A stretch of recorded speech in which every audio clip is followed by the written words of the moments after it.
नमस्ते आनेगास्यो सम्पूर्ण विद्यार्थी साथीहरूलाई यस मिरे कोरियन स्टडी युट्युब च्यानलमा म प्रदीप बुढाथोकी हार्दिक स्वागत गर्दछु। सदा चाहिँ कोरियनसँग सम्बन्धित विषयहरू लिएर आउने क्रममा आज चाहिँ कोरियन स्क्रिप्ट पार्ट 3 अथवा कोरियन लिपि भाग 3 लिएर आएको छु।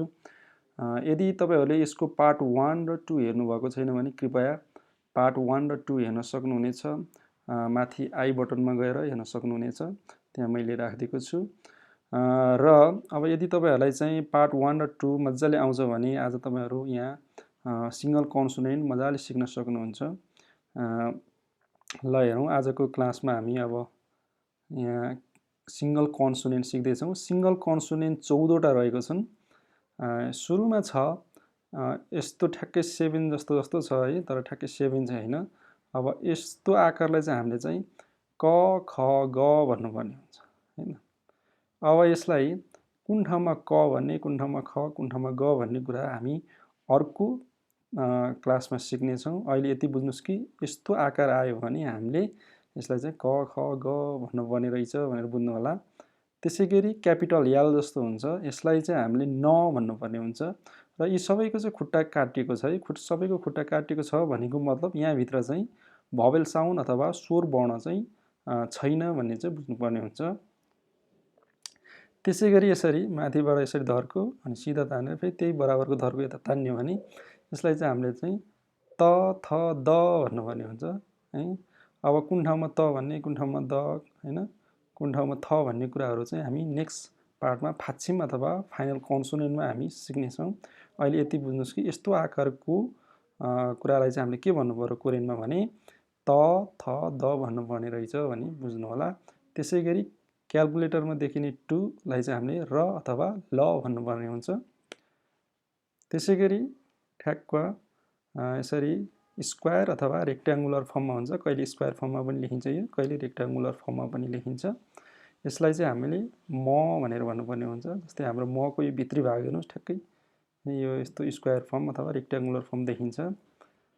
त्यसैगरी यसरी धर्को तान्यो, यताबाट पनि धर्को तान्यो, तलबाट यसरी गऱ्यो, बिचमा पेट काट्यो। यसलाई चाहिँ हामीले चाहिँ प फ ब भन्नुपर्ने हुन्छ है त। त्यसैगरी यसो गरेर पातलो स, यस्तो आकारकोलाई चाहिँ हामीले के भन्नु पर्यो पातलो स। सगरमाथा स, सगरमाथामा लेखिने पातलो स। त्यसैगरी अब सुन्ना है, ठ्याक्क सुन्ना छ। यसलाई चाहिँ हामीले चाहिँ कन्सोनेन्टमा ङ भन्नुपर्ने हुन्छ, भवेलमा चाहिँ साइलेन्ट है। यसरी साइलेन्टको लागि चाहिँ यो चिन्ह दिएको मैले। भवेलमा आयो भने यो साइलेन्ट हुन्छ है, अनि कन्सोनेन्टमा आयो भने हामीले चाहिँ ङ भन्नुपर्ने हुन्छ। र अर्को रहेको छ यसरी सिधा माथि धर्को, त्यसपछि त्यसको तल ठ्याक्क यसरी स लेख्यो भने यो चाहिँ अब यसलाई हामीले ज भन्नुपर्छ है त। अब फेरि यही जको माथि यसो केही दियो भने छ, छाता उडाको छ भनेर कण्ठ गर्न सकिन्छ हैन। त्यसपछि ठ्याक्कै 7 है, अङ्कको 7 देखियो भने यसलाई चाहिँ कोरियन कन्सोनेन्टभित्र वर्णभित्र चाहिँ हामीले के भन्नु पर्यो त, व्यञ्जनभित्र ख भन्नु पर्यो है। त्यसपछि क्यापिटल ई थ है, सबैको खुट्टा काटिएको छ मतलब यहाँ स्वर वर्ण चाहिँ छैन भन्ने बुझ्नुपर्छ। त्यसपछि ठ्याक्कै झ्याल जस्तो हुन्छ यसरी, यसलाई चाहिँ फ है, यसलाई हामीले के भन्नु पर्यो त फ भन्नु पर्यो। त्यसपछि यसो धर्को तान्ने हुन्छ माथि, त्यसको तल अर्को धर्को तान्ने हुन्छ, त्यसपछि यसो गोलो दिएको हुन्छ, यसलाई चाहिँ ह है, ह भन्नु पर्यो। ल एकपल्ट रिभाइज गरौँ।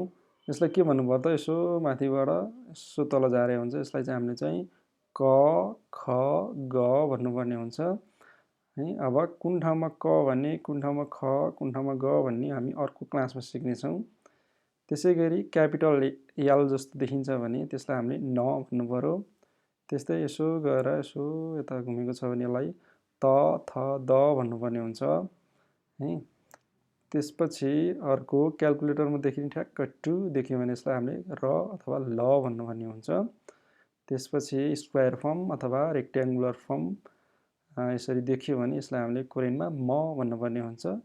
त्यसपछि यसरी धर्को तानेर बिचमा पेट काटिएको छ भने यसलाई प फ ब भन्नुपर्ने हुन्छ है त। त्यसैगरी अब सुन्नालाई चाहिँ कन्सोनेन्टभित्र ङ भन्ने, तोली थोप्लो ङ, हाम्रो पनि थोप्लो हुन्छ, उनीहरूको पनि थोप्लो हैन। त्यसपछि भवेलमा आयो भने त यो चाहिँ साइलेन्ट हुन्छ, जुन कुरा हामीले अगाडिको पाठहरूमा हामीले सिकिसकेको छौँ है। यसले चाहिँ भवेललाई के गर्छ त शुद्ध गर्छ हैन, तर यसको आफैमा साउन्ड हुन्न। तर कन्सोनेन्टमा चाहिँ यो ङ हुन्छ है। कन्सोनेन्टमा ङ उच्चारण गरिन्छ, भवेलमा चाहिँ साइलेन्ट अथवा यसको उच्चारण हुँदैन। यसले भवेललाई शुद्ध गर्ने काम मात्रै गर्छ। त्यसपछि यसरी माथि धरको यसो गऱ्यो भने यसलाई के भन्नु पर्यो, ज भन्नु पर्यो। यही जको माथि यसो केही चिन्ह यसो लगाइयो भने यो के भयो त, छ भयो। त्यसपछि 7 जस्तो देखेको यसलाई ख भन्नु पर्यो। ई जस्तोलाई हामीले के भन्नु पर्यो, थ भन्नु पर्यो कोरियनमा।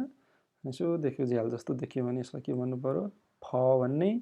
त्यसपछि यसो गरेर यसो तल चाहिँ सुन्न छ भने ह है, ह हल्लिरहेको पेन्डुलम। पेन्डुलम कता हल्लिन्छ, तलतिर यसरी यो सम्झिन सकिन्छ है। स्टुडेन्टहरूले चाहिँ के गर्नुहुन्छ भने यो हलाई यो सुन्नलाई माथि राखेर अनि योलाई चाहिँ तल गर्नुहुन्छ क्या है। त्यसको लागि नझुकिनको लागि चाहिँ पेन्डुलमको त्यो हुन्छ नि त्यो गट्टी, हो तलतिर हुन्छ नि हैन, यस्तो सुन्न हो, त्यो सम्झिन सकिन्छ।